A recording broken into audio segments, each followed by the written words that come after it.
Class 12th. Subject: Geography. Chapter 6. Economic Geography, Manufacturing Industries. Part 4. Answer these questions in up to 20 sentences. Question A. Acquaint yourself with the plants related to India's iron and steel industry. Answer: India is a developing country. The iron and steel industry has played a major role in the country's progress. This industry is the basis for the development of basic industries. The details of some important steel plants in India are as follows. 1. Tata Steel Limited. Its former name was Tata Iron and Steel Company Limited, TISCO. The head office of this company is in Mumbai. Its largest steel plant is in Jamshedpur. This plant was set up here by Jamshedji Tata in 1907. The production capacity of the Tata Steel Company is more than 30 million tons. 2. Indian Iron and Steel Company, IESCO. This steel plant is located at Asansol, West Bengal. This center produces steel under the Steel Authority of India. 3. Visvesvaraya Iron and Steel Company, VISL. The former name of this company was Mysore Iron Works. It was started by India's famous engineer, Bharat Ratna Shri Visvesvaraya at Bhadravati, Karnataka.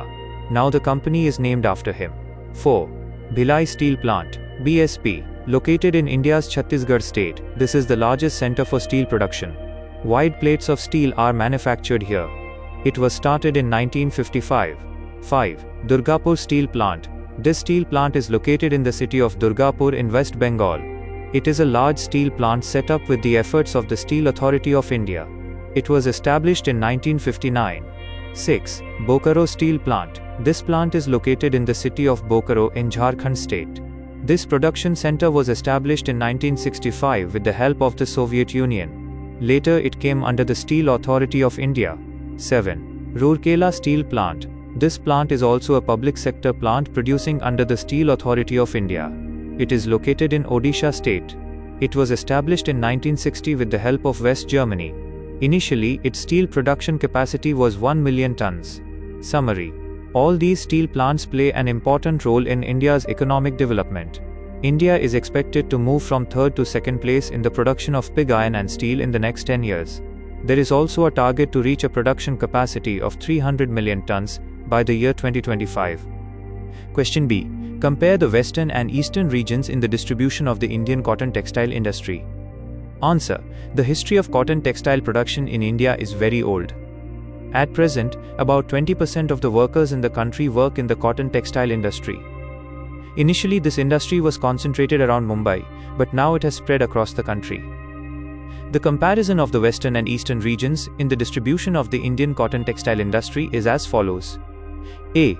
Cotton textile industry in the western region. Mumbai, Maharashtra, and Ahmedabad, Gujarat are two major centers of the cotton textile industry in India's western region. Ahmedabad is also called the Manchester of India. In Maharashtra, Nagpur, Pune, Solapur, and in Gujarat, Surat, Vadodara, Bhavnagar and Rajkot etc. are major cotton textile production centers. The following are the reasons for the growth of the cotton textile industry in this region. 1. The black soil found in Maharashtra and Gujarat is excellent for cotton farming. 2. Hydroelectric facility is available from the Western Ghats. Due to Mumbai and Kandla ports, there is a facility for trade. 4. Humid climate is good for preparing strong yarn. 5. Parsi and Bhatia merchants have been at the forefront of investing capital. 6. Heavy demand for cotton textiles and good transport systems have given a boost to this industry. Skilled and cheap workers are easily available. B. Cotton textile industry in the eastern region. West Bengal, Bihar, Odisha and Assam states are at the forefront of cotton textile production in this region. The reasons for the establishment of the cotton textile trade in this region are: 1. Calcutta port is very helpful in the cotton textile trade. 2. Transport systems are good. 3. The climate is favorable.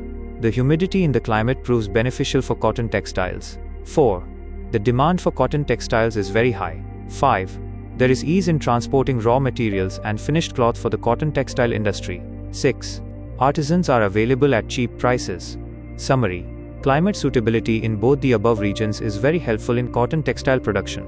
Apart from this, the coastal ports located here prove to be helpful in promoting trade. Cheap and skilled workers are also advantageous in the textile trade. Question C. Write a detailed note on Punjab's food processing industry. Answer. The Ministry of Food Processing Industries, Government of India, has promoted the food processing industry in the country. In Punjab too, the food processing industry is being presented as an alternative to the wheat paddy cropping system. For this, special projects are being started by the government in Punjab. The details are as follows. 1. Mega projects. 33 mega agro-processing units have been approved in Punjab at a cost of 2,762 crore rupees. These projects include 20 mega projects for manufacturing ethanol, health-enhancing food factories, sugar, baby food, etc. Small processing units are being set up in 23,145 areas. 2. Agricultural Product Export Zone. In the year 2000, the Government of India prepared units to export vegetables, potatoes, rice and honey under the Agri-Export Zone. These units fall in Fatehgarh Sahib, Patiala, Sangrur, Ludhiana and Ropar districts. 3. Agro-Food Park. To develop small and medium units in Punjab, agro-export zones have been created to increase research, cold storage construction, warehousing and packaging facilities. These zones are located in Fatehgarh Sahib, Patiala, Sangrur, Ropar and Ludhiana. 4. Mega Food Park. The Ministry of Food Processing Industries has decided to build 8 mega food parks across India. 3 of these food parks will be set up in Punjab. For now, it has been decided to set up the first unit in Fazilka, Punjab. Summary. With the establishment of food processing units in Punjab, about 25,000 farmers in Punjab have benefited directly. Many people have also got direct or indirect employment. This business is expected to grow further in Punjab in the future. Question D. Write a detailed note on India's pharmaceutical medicine manufacturing industry. Answer. India holds the third position in the world in the medicine manufacturing industry. While in terms of drug prices and expenditure, India ranks 13th in the world. India prepares 10% of the total medicines of the world. India exports medicines to many countries of the world. Several countries including America, Europe, Japan and Australia are big buyers of Indian medicines. India is the largest producer of generic medicines. India trades 20% of the world's generic medicines. In the year 2024, the Indian business of medicine manufacturing grew to $42 billion. Due to low cost in medicine production, India's flag is flying high in this sector. There are 5 major government centers and 5 public centers for manufacturing medicines here. Some of these are detailed as follows. 1. Indian Drugs and Pharmaceuticals Limited. This is the largest government company for manufacturing medicines. Its large factories are established in Rishikesh, Gurgaon and Hyderabad, and small factories in Chennai and Muzaffarpur too. Hindustan Antibiotics Limited. This is a large industry in the government sector for manufacturing medicines. It was established on March 10, 1956. It started its work in 1955-56. This is India's oldest industry. Antibiotic and agrovet-based medicines are made in this factory. 3. Bengal Chemicals and Pharmaceuticals Works Limited. This factory was established on April 12, 1901.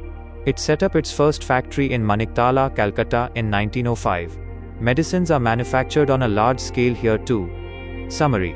Thus, we can say that according to the annual growth rate of all types of medicines in India, there was an increase of 17.46% in medicine production from the year 2005 to 2016. Question E.